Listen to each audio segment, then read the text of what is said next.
क्या आप अपने जीवन का सबसे अच्छा क्षण आने की उम्मीद कर रहे हैं?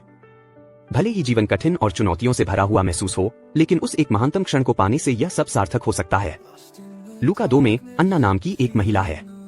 उसने शादी के केवल 7 साल बाद ही अपने पति को खो दिया और अपना शेष जीवन अकेले बिताया। हम सभी को जीवन में कठिनाइयों का सामना करना पड़ता है ना? कभी कभी चीजें योजना के अनुसार नहीं होती हैं और ऐसे क्षण होते हैं जब हम अकेला या अभिभूत महसूस करते हैं। लेकिन अन्ना ने उन समयों के दौरान हार नहीं मानी। वह आगे बढ़ती रही, हर दिन भगवान से प्रार्थना करती रही। उसके जीवन के मूल में एक आशा थी, विश्वास की मसीहा, संसार का उद्धारकर्ता आएगा। जब अन्ना 84 वर्ष की थी, तब कुछ अविश्वसनीय हुआ।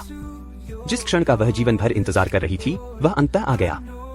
मंदिर में उसने 8 दिन के बच्चे यीशु को देखा और पहचान लिया कि वह वही मसीहा है जिसके लिए वह प्रार्थना कर रही थी और जिसका इंतजार कर रही थी। यह अन्ना के जीवन का सबसे बड़ा क्षण था। यह वह दिन था जब उसे सबसे असाधारण उपहार मिला। कृतज्ञता और खुशी से अभिभूत होकर उसने भगवान की स्तुति और धन्यवाद किया। सभी कठिनाइयों के बावजूद अन्ना ने कभी भी आशा नहीं खोई और अंत में उसने अपने जीवन का सबसे अच्छा क्षण अनुभव किया, जो स्वयं भगवान द्वारा तैयार किया गया था।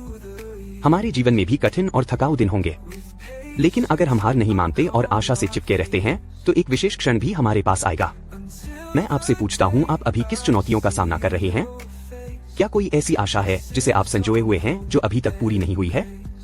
लेकिन बात यह है, आपका जीवन अभी भी सामने आ रहा है। यदि आपको ऐसा लगता है कि आपका सबसे बड़ा क्षण अभी तक नहीं आया है, तो बस अन्ना को याद रखें। उसके जैसे एक समय हो सकता है जब आप यीशु मसीह से मिले। भगवान अभी भी आपके जीवन के लिए सबसे अच्छा क्षण तैयार कर रहे हैं। मुझे उम्मीद है और प्रार्थना है कि यह अद्भुत क्षण जल्द ही आपके पास पहुंचे।